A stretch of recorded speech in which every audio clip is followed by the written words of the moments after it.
Akkam jirtu kabajamtootaa fi jaalatamtoota hordoftoota chaanaalii keenyaa har'a siivikii paartii siriidhaan walitti deebinee jirra yookaan immoo paartii dhumaa jechuudha. Paartiin dhumaa keenya ethics and the law ka jedhu yookaan immoo the difference and the similarity of ethics, morality and the law kan jedhu waliin kan ilaallu ta'a. Yookiin karaa biraatiin the relationship among ethics, law and the morality jechuus ni dandeenya. Kanaafuu kallattii mata duree ethics and the law jedhu kana kan waliin eegallu ta'a. Mee ethics fi law maaltu wal fakkeessaa, seeraa fi sirni walitti dhufeenya ni qabamuu qabu, akkasumas garaagarummaan isaa maali kan jedhu kan waliin ilaallu ta'a. By the way, ethics fi law similarity ni qaba. Similarity inni qabu lameen isaaniitu maali? Ittiin bulmaata. Principle hawaasni tokko ittiin bulu, takkaa'u guidelines hawaasni tokko ittiin buludha. Garuu guidelines ta'ee principle ta'ee keessatti garaagarummaa qaba jechuudha. Kanaafuu mee kallattumaan law maal akka ta'e kan waliin ilaallu ta'a jechuudha. Ethics fi morality harma walitti wajjin ilaallee dabarsine waan ta'eef.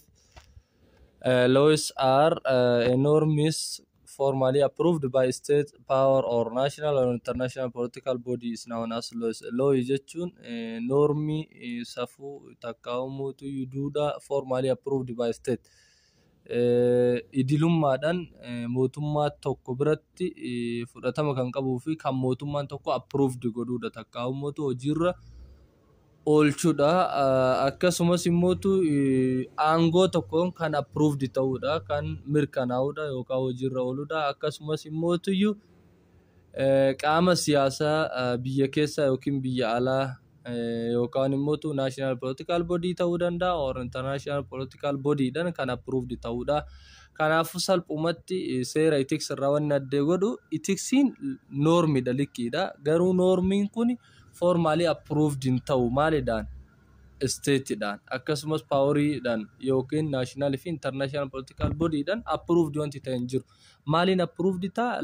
Ethics are a norms which is informally approved by the society yookaan community ta'a malee wantiidhaan hin ta'u jechuudha. Mootummaadhaan takkaa'umuutu qaama siyaasaa biyya keessaa fi biyya alaatiin hin ta'u jechuudha. Kanaafuu looyii ethics irraa wanti isin adda baastanii beekuu qabdan tokkoffaa lameen isaaniitu normidha. Lameen isaaniitu normii ta'uudhaan wal fakkeenya qabu. Garuu normii tahee kun ethicsiin informally approved ta'a. Kun immoo looyin formally approved ta'a. Ethicsiin informally community'dhaan approved ta'a. Kun immoo formally kan inni approved ta'uun mootummaa ta'uu danda'a, qaama siyaasaa biyya keessaa ta'uu danda'a, qaama siyaasaa biyya alaa ta'uu danda'a, takkaa'u abbaa aangoo qabu tokko ta'uu danda'a jechuudha. Kan inni formally approved ta'u yookaan mirkanaa'uun jechuudha. Kanaaf haala sanii dabaafachuu danda'uu qabaanna. Many laws are instituted in order to promote well-being, resolve conflicts of interest and promote social harmony jedha. Seeronni hedduun isaanii instituted jedha. Dhaabbata wayiitiin kan maal ta'uudha? Qabamuudha. Takkaa'umuutu dhaabbata wayii kan uummatuudha jechuudha. Seerri akka etiksii kan hawaasa keessa hin jiraatu dhaabbanni wayii itti godhame, fakkeenyaaf mana murtii olaanaa godina akkanaa, mana murtii olaanaa aanaa akkanaa jedhanii akkasitti instituted itti godhama waan ta'eef looyin. Kanaafuu seeronni hedduun isaa seerota dhaabbata qabanidha. Dhaabbata godhatanii dhaabbata godhatan saniin maal gochuu fi gaheen isaanii maalitu promote well-being, nageenyummaa hawaasa tokko maal godhuudhaaf, maddisiisuudhaaf, takka argamsiisuudhaaf, resolve conflicts of interest, wal dhabbii fedhii irratti uumame, takka uumatu walitti bu'iinsa sababa fedhii hawaasaatiin uumame, fedhii uummataatiin uumame akka furamu kan taasisuu fi akkasumas promote social harmony, nageenyummaa takka uumatu walitti dhufeenya fi hariiroo hawaasallee kan maal godhuudha? Promote godhuudha, eeguudha, takka uumatu tiksuudha jechuudha. Looyin institute godhate kun jechuudha. However, there are several reasons why ethics is not law. Ta'ullee wantoota hedduu jira jedha. Qaarma walitti dubbanne kanarra hedduu jira jedha wanti ethicsiin akka law hin taane godhu. Ethics cannot be a law. Etiksiin sonni looyii ta'uu hin danda'u. Sababni sonni kun akka seera hin taane godhu takkaa'uu seerarraa adda isa godhu hedduu jira. San keessaa inni jalqabaa first some actions that are illegal may not be what unethical jedha. Some actions that are illegal gochoonni tokko tokko kan illegal ta'e kan looyidhaan ala ta'e yookaan kan legaaliidhaan ala ta'e illegal kan tahan unethical ta'uu dhabuu danda'u jedha. Fakkeenyaaf namni tokko hawaasa tokko biratti itiksiin fakkeenyaaf namni qabeenyi jalaa saamame tokko qabeenya jalaa saamame san keessatti himannaa yookaan namatti banu taate nama san immootuyyuu yookiin immootuyyuu nama qabeenya isaa jalaa saame san qabeenya isaa hatu jiru san hatticha san yookaan dhahu taate dhahuun sun illegaalidha. Nama qabeenya isaa hatu jiru san gama seeratti deemee iyyatuudha malee dhahuun qabu ture illegaalidha. Garuu hawaasa biratti yoo deebite nama haqa namaa fuudhe yoo inni kadha'u taate unethical jedhamu jechuudha. Ethical sonuma namni qabeenya namaa hate tokko tumamuu fi dhaanamuu qaba. Garuu seera biratti immootu qabeenya kan fedhe yoo kan hatu taate mirgi hatticha sanii takka'uu mirgi namummaa namicha sanii kabajamuu fi qaba jechuudha. Namicha san dhahuu hin qabu akka seeratti gama seeratti dhiyeeffatu qaba malee. Kanaafuu gochoonni tokko tokko kan illegaala ta'e kan immootu seeran ala ta'e sonaan ala ta'uu dhabuu danda'a waan ta'eef kanaafuu wantoota itiksiin akka loo hin taane godhu keessaa tokko gochi illegaala ta'e seeran ala ta'e hundi maal ta'uu dhabuu mala unethical ta'uu dhabuu mala jechuudha. Kaasawaa saniif inni tokkoffaan lammaffaan speeding is illegal jedha. Amma speeding fakkeenyaaf namni tokko konkolaataa speediidhaan oofuun illegaali akka seera tiraafikaatti ni gaafachiisa seeran ala. But one might have what unethical obligation to what break the speed limit in order to what transport someone to a hospital in an emergency. Fakkeenyaaf namni tokko dhukkubsataa jira takka dubartii ciniinfatu takka jira tada'uudhaaf ciniinsuun itti dhufte takka jira. Dubartii saniin konkolaataan kun dafee hospitaalaan gahuudhaaf takkaahuu nama mootuu dhibee tasaa itti dhufe tokko dafee hospitaalaan gahuuf speediidhaan fiiguun etikaala takkaahuu hawaasa biratti fudhatamaadha sona qabeessa.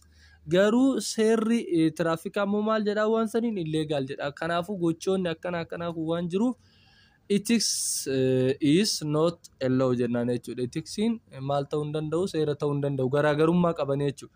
Wanti etikaala ta'e illegaal ta'uu danda'a. Wanti immootu illegaal ta'ellee etikaala ta'uu danda'a. Akkasumas immootu wanti legaala ta'ellee immootu unetikaala ta'uu danda'a jechuudha. Kanaaf haala saniin adda baafachuu danda'uu qabaanna jechuudha. Inni itti aanu second difference between law and ethics. Some actions that are unethical may not be illegal. Gochoonni tokko tokko kan sonaan ala ta'e takkaa'u kan sona hin qabne tokko maal ta'uu dhabuu mala illegaala ta'uu dhabuu mala seera guutuu mala jechuudha. Gochoonni tokko tokko fakkeenyaaf most people would agree that lying is unethical. Namoonni hedduun isaa sobuun unethical jedhanii amanuu jedha. Hawaasa tokko keessatti sobuun unethical jedhanii but lying is only illegal under what certain conditions. Certain conditionii jalatti maal ta'a illegaala malee bakka hundatti illegaala miti jechuudha. Seeran alaa miti jechuudha. Kijibni hundi seera biratti sin gaafachiisu. Kijiba si gaafachiisu jira, kijiba sin gaafachiifne jira jechuudha. Garuu hawaasa biratti kijibni gosa kamuu haa ta'u kondiishina kamuu keessatti unethical.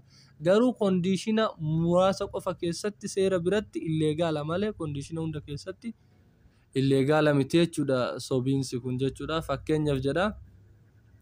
Laying on an income tax laying on an income tax laying when giving sworn testimony etc kanneen kana qofa seera biratti illegaala ta'e taaksii kafaluu irratti sobuu akkasumas immootu testimony takkaa'u mootuyyuu raawwii raawwate tokko irratti sobuu fi kanneen kana fakkaatan qofatu seera biratti illegaalidha malee kijibni kun seera biratti illegaali miti jechuudha.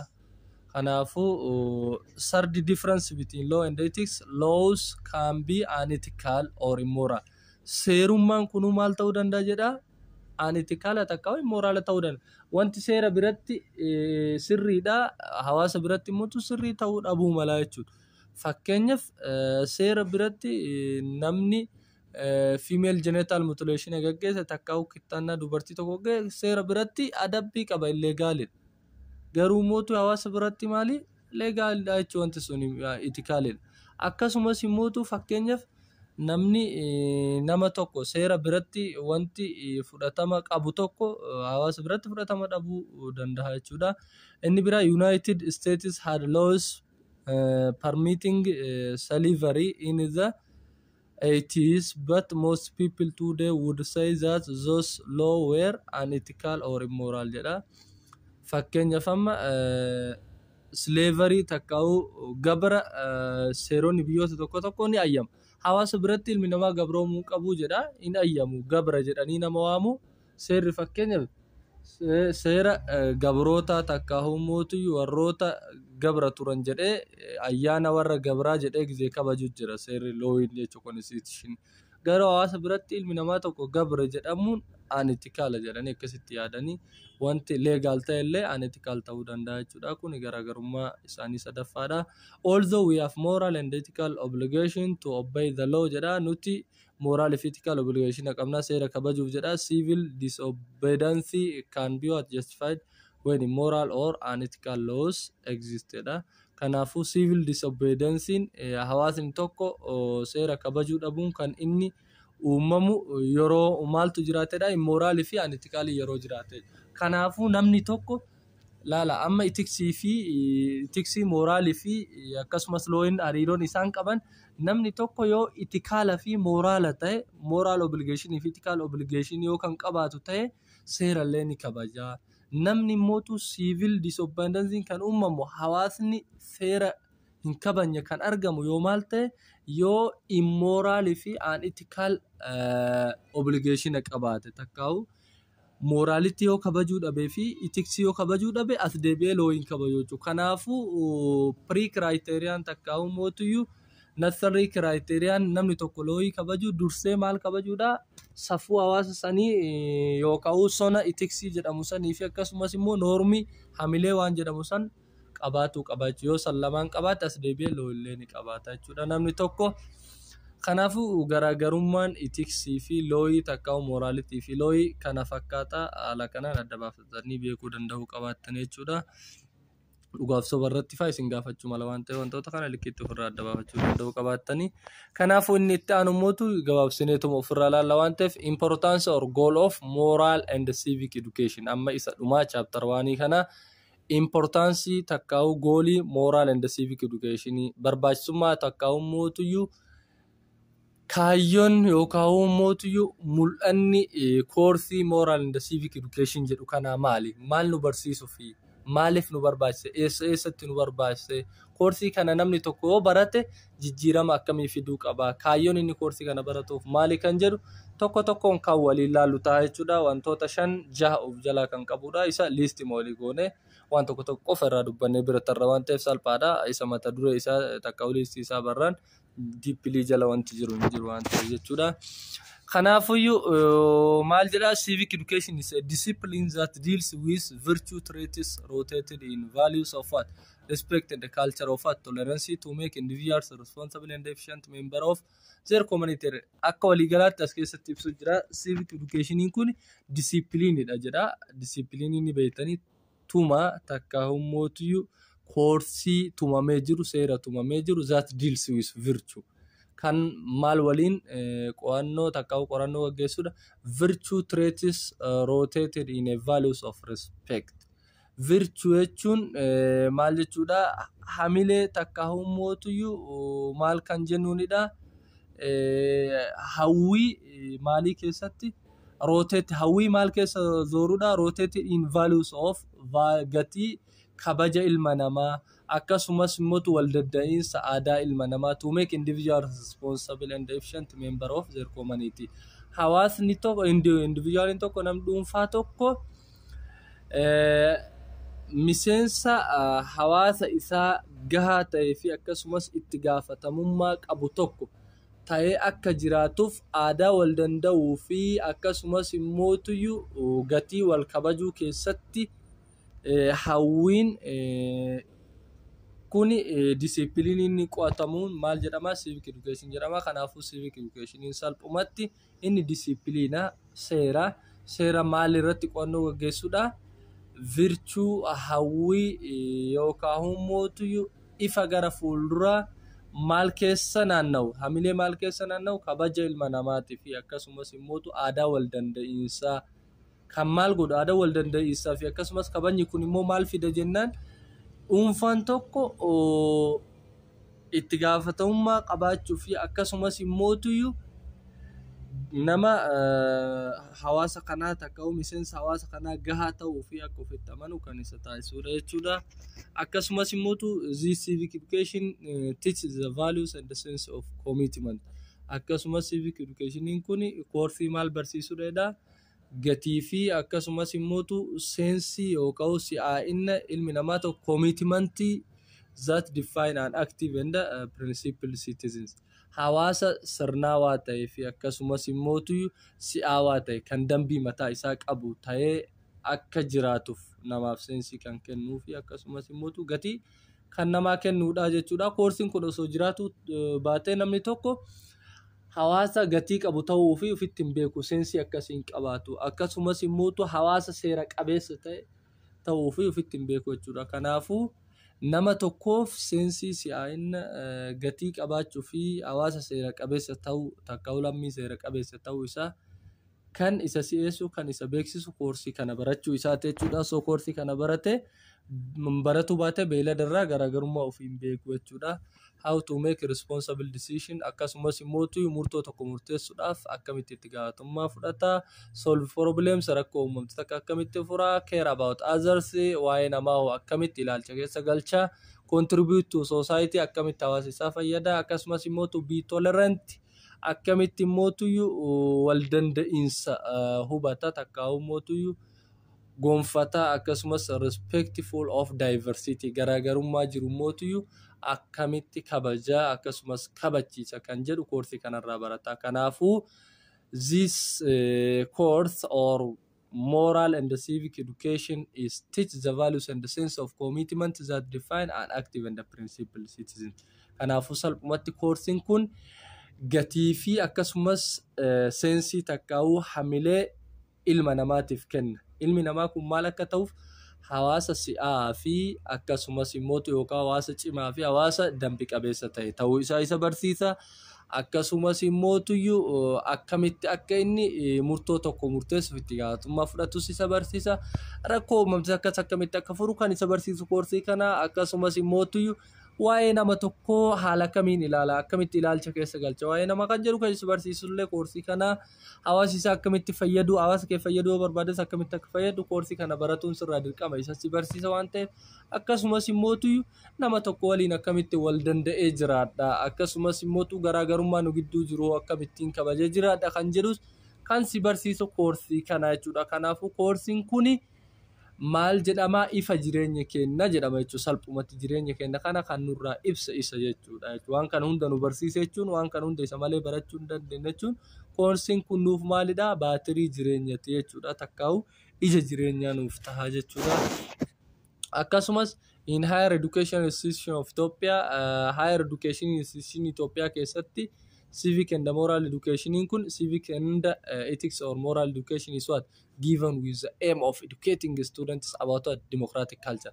Sadarkaa olaanaa keessatti immoo civic and education takka kun yookaan civic and moral education kan jennuun kun koorsiin kun barattoota maal barsiisedha about democratic culture aadaa demokraatawaa ta'e akkasumas immoo ethical values gatii sona qabeessa ta'ee fi akkasumas dambii qabeessa ta'e supremacy of the constitution olaantummaa seeraa akkasumas rule of the law olaantummaa heeraa supremacy of the constitution olaantummaa heeraa akkasumas the rule of the law olaantummaa seeraa akkasumas mirgaa fi dirqama lammiilee nu barsiisa jechuudha. Kanaafuyyuu sadarkaa olaanaa keessatti takkaa'uu dhaabbata sadarkaa olaanaa biyyattii keessatti koorsiin kun iddoo maal faa nu barsiisa? Kaayyoon isaa eemiin isaa maa inni barattoota tokko waa'ee aadaa demokraatawaa ta'e akkasumas immoo sona gati qabeessa ta'ee fi dambii qabeessa ta'e olaantummaa heeraa olaantummaa seeraa mirgaa fi dirqama lammiilee kan nu barsiisullee koorsii kanaa jechuudha.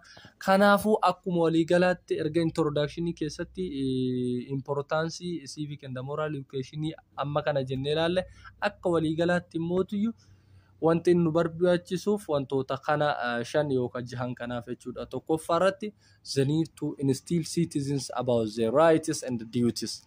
Kan inni nu barbaachisuuf to instill it needs us to instill citizens about their rights and duties. Lammiilee waa'ee mirgaa fi dirqama isaanii barsiisuudhaaf tokko. Kanaafuu barbaachisummaan civic and moral education inni tokkoffaan it need to instill citizens about what their rights and duties. Lammiilee mirgaa fi dirqama isaa barsiisu. Instill jechuun barsiisu. To teach or to what? Make understand citizens about their rights and duties. Lammiileen akka mirgaa fi dirqama isaanii adda baafatan takkaawu lammiilee mirgaa fi dirqama isaanii hubsiisuuf nu barbaachisa. Barsiisuuf nu barbaachisa. Kanaafuu lammiileen mirgaa fi dirqama isaanii instill kan godhaniin kan barataniin maaliini civic and moral education tokko. Fakkeenyaaf as jalatti example takka ilaaluu dandeenya. The state has what? The obligation to provide health care service because citizens have what? Right to access jedha. Fakkeenyaaf mootummaan biyyattii takka dirqama maalii qaba? Health care service hawaasa tokkoof takka citizens tokkoof provide gochuu babal'isuu dirqama qaba jedha. Because citizens have what? Right to access. Sababbiin isaa citizens maal qaba jedha? Mirga waan san argachuu qaba jedha. Kanaafuu mirga kana kan isaan barsiisu maalidha? Civic and moral education jechuudha. Similarly, the state will be unable to meet the needs of children. Kanuma waliinuu jedha. Haaluma kanaanuu takkaawu kanuma kan fakkaatu mootummaan unable to meet the needs of children. Waan ijoolleen feetu san takkaawu fedhii uummata ijoollee san guutuu hin danda'u jedha mootummaan tokko. The elderly or the disabled. Akkasumas kan manguddoo akkasumas kan qaama miidhama guutuu hin danda'u jedha fedhii isaa. Maaliif fedhiin isaanii hedduu waan ta'eef jechuudha. Kanaafuu wanti isin beekuu qabdan tokkoffaa barbaachisummaa civic and moral education keessaa inni tokkoffaan it need to instill citizens about their rights and duties. Hawaasni tokko mirgaa fi dirqama isaa akka baratu takkaawu lammiileen takka mirgaa fi dirqama isaa akka barataniif barbaachisaa jechuudha. Isaan barsiisuu keessatti barbaachisu instill jechuun to teach citizens about their rights and duties jechuudha. Kanaafuu lammiilee mirgaa fi dirqama isaa barsiisuuf barbaachisa tokkoffaa irratti. Lammaffaa irratti immoo maaliif barbaachisa jennaan? The need for what? Participant political culture. Hirmaattota maalii? Hirmaattota aadaa siyaasatiif illee ni barbaachisa jechuudha. Kanaafuu namni tokko political culture keessatti hirmaachuudhaaf dirqama maal barachuu qaba dursa? Maal barachuu qaba? Civic and moral education barachuu qaba jechuudha. Civic and moral education hin baranne taanan namni sun siyaasa akkamitti akka oofuun beeku jechuudha. Akkasumas immoo aadaan siyaasaa tokko akkamitti akka uumamu, democratic culturein tokko akkamitti akka uumamu hin beeku jechuudha. Kanaafuu osoo isan baratin akkamitti keessatti akka hirmaatamu hin baratin keessatti hirmaatuu hin danda'u jechuudha. Kanaafuu the second importance of civic and moral education or the civic education is what? It need for the participant political culture. Aadaa siyaasa tokko keessatti hirmaattuudhaaf isa san barachuu si barbaachisa jechuudha. Kanaafuu hirmaattota aadaa siyaasatti illeef maal inni ni barbaachisa jechuudha. According to the International Encyclopedia of the Social Science akka bara 1961 kaametti political culture is what? Set of what? Attitude. Laal political culture kan jedhamu maalidha? Tuuta maaliti? Attitude, ilaalcha, beliefs, amantii akkasumas immoo sentiments which give order and meaning to what? Political process and which provide the underlying assumption and the rules that govern behavior in the political system. Kanaafuu dursa political culture jechuun maanu tuuta takkaawu qindoomina ilaalcha, amantii akkasumas immoo sona hamilee safuu fi kanneen kana fakkaatanii rules and regulation hawaasa tokko govern godhu waan ta'eef kanaafuu civic and moral education keessatti waa'ee morality, waa'ee ethics, waa'ee law, waa'ee rule and regulation yoo likkitti hin barrees keessatti hirmaachuu hin dandeettu jechuudha. Kanaafuu hirmaattota aadaa siyaasatti illeef maalinni ni barbaachisa jechuudha. Koorsii kana baratuun fakkeenyaaf ilaala. Generally, political culture defines the roles which an individual may play in a political process. Kanaafuu political culture jechuun salphumatti maal kan ibsuudha gahee namni tokko individualiin tokko political process keessatti adeemsa siyaasaa keessatti gahee dhuunfaan tokko qabu san kan ibsu political culture jedhama. Kanaafuu aadaa siyaasaa jechuun salphumatti gahee namni dhuunfaa tokko adeemsa siyaasaa keessatti qabu san kan ibsuudha jechuudha. Kanaafuu political culture yoo isin gaafate definition isaa gabaabaan isa kana jechuudha. Kanaafuu namni tokko political process keessatti roolii ofii bahatuudhaaf dursa maal baratuu qaba? Civic and moral education takka civic education barachuu qaba jechuudha. Maaliif jennaan namni tokko political process keessatti roolii ofii bahatuudhaaf waa'ee ethics beekuu qaba, waa'ee morality beekuu qaba, akkasumas waa'ee law yookaan rule and regulation beekuu danda'uu qabaata jechuudha. Inni lammaffaan isa kana, inni sadaffaan immoo the need for relevant knowledge, skills, and positive attitudes. Akkasumas immoo maaliif barbaachisa jedha civic and moral education kun for relevant knowledge. Beekumsa barbaachisaa ta'e takka basic knowledge or fundamental knowledge that we need in our day-to-day life, the relevant skills and relevant positive attitude. Kanaafuu beekumsa barbaachisaa takka beekumsa bu'uuraatiif illee kan nu barbaachisu civic and moral education dha. Akkasumas immoo dandeettii bu'uuraatiif illee kan nu barbaachisu civic and moral education nu barbaachisa. Akkasumas positive attitude ilaalcha positive ta'e takka immoo ilaalcha sirrii, ilaalcha raashinaala ta'e illee akka nuti gonfannu kan nu godhu koorsii civic and moral education kana barachuudha jechuudha. Koorsii civic and moral education kana yoo hin baranne taate relevant knowledge beekumsa jireenya keenya keessatti nu barbaachisan beekumsa bu'uuraa kan ta'e akkasumas dandeettii bu'uuraa kan ta'ee fi ilaalcha positive takka ilaalcha sirrii tokko gonfachuu hin dandeenyu jechuudha. Kanaafuu ilaalchi sirriillee takka ilaalchi positive illee kan argamu civic and moral education barachuudhaani. Akkasumas beekumsi bu'uuraa fi barbaachisaa ta'e illee kan argamu civic and moral education barachuudhaan, dandeettiin bu'uuraa fi barbaachisaa ta'e illee kan argamu civic and moral education argachuudhaan jechuudha. Fakkeenyaaf relevant knowledge is a type of knowledge which is useful in what dealing with a particular problem at a period of time. Relevant knowledge kan jennuun beekumsa barbaachisaa kan jennuun takka beekumsa bu'uuraatti kan jennuun gosa beekumsaati jedha. Inni kun gosa beekumsaati, type of knowledge ta'e gosa beekumsaa ta'e which is useful kan faayidaa qabudha. In what? In dealing with a particular problem. Rakkoo murtaa'aa tokko takkaa'u rakkoo beekamaa tokko wajjin maal kan godhuudha? Deal kan godhuudha, kan qorannoo gaggeessuudha at a period of time. Yeroo qorannichi uumame sanitti erga dhibeen takkaa'u rakkinni uumamee ture booda osoo hin taane beekumsa barbaachisaa kan jennuun gosa beekumsaa kan yeroo rakkoon takka uumamte yeroo isiin uumamte sanitti rakkoo san wajjin qorannoo takkaa'u qo'annoo gaggeessutu maal jedhama?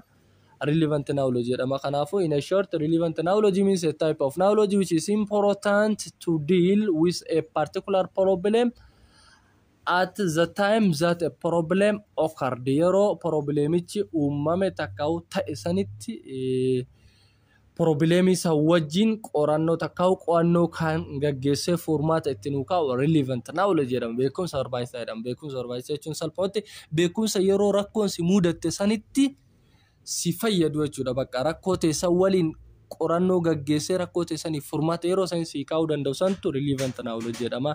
However, knowledge would remain inert knowledge unless it is what functional or put into practice to achieve a certain goal jedha. Ta'ullee jedha beekumsi maal ta'e ta'a jedha, riphee ta'a takkaa'u dhokatee ta'a jedha. Hanga maal ta'utti?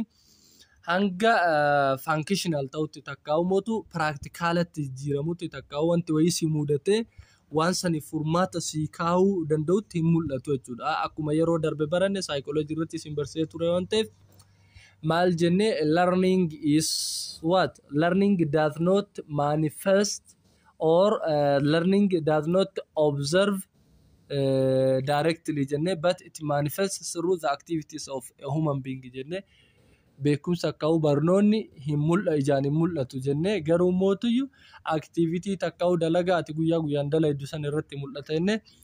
Kanaafuu skill knowledge would remain in firm if the person is not equipped with a right attitude. Namni tokko ilaalcha sirrii yoo hin qabaanne dandeettiin isallee maal ta'a? Dhokatee ta'a jechuudha. Kanaafuyyuu ati skill fi dandeettii sirrii keessan mul'isuu barbaadde attitude sirrii ta'uu danda'u qabaata jechuudha. Kanaafuu kanas kan nu barsiisu civic and ethical education dha.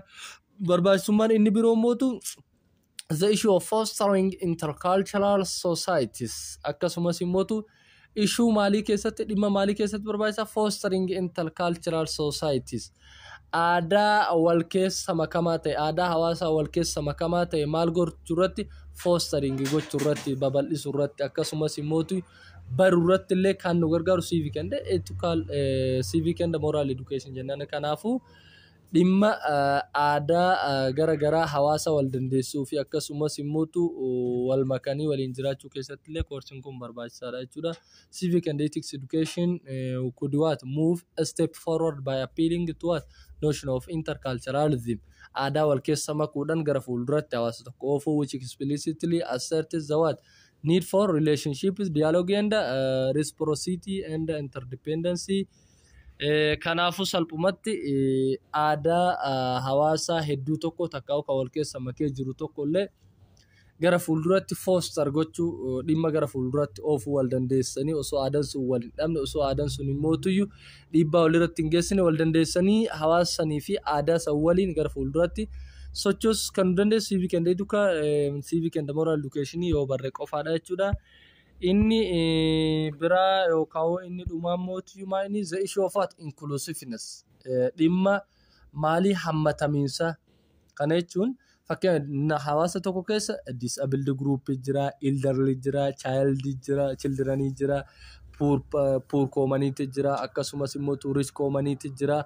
Community kana hunda inclusiveness gochuu waan hunda keessatti wal dandeessuu akkasumas akka hammataman taasisu aadaa hammatamiinsaallee kan nu barsiisuu fi akkasumas dhimma hammatamiinsaa akka barruu fi akka hojiirra oolchinu kan nu godhullee maa inni civic and ethical moral education dha jechuudha. Kanaafuu citizenshipin tokko attribute takka identity gara garaa qaba.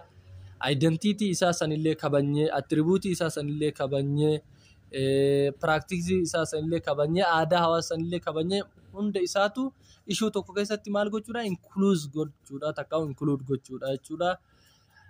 Kanaafi kana fakkaatan barbaachisummaa civic and moral education jechuudha. Kanaafuu moral and civic education is based on and sex to promote in students core moral, ethical, democratic and educational values such as respect for life, respect for reasoning, fairness, concern for the welfare of others, respect for diversity, peaceful resolution of conflict.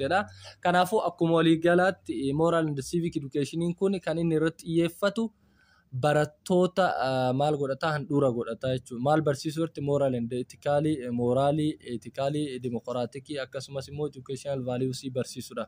Educational values sun kan akkam kan jireenya ofiitiif kabaja gochuu takkaa'u jiruu fi tana kabaju respect for reasoning akkasumas sababeessa ofii yaadan takkaa'u kasabeessan saniif illee kabaja kennuu fairness haqummaa akkasumas concern for the welfare of others faayidaa waloo nama birootiif immoo xiyyeeffannaa kennuu respect for diversity takkaa'u garaagarummaa jiruuf illee kabaja kennuu peaceful resolution of conflict lola uumame tokko mootu karaa nagaatiin furuu fi kanneen kana fakkaatan barattoota barsiisuu irratti kan xiyyeeffatudha jechuudha. Kanaafuu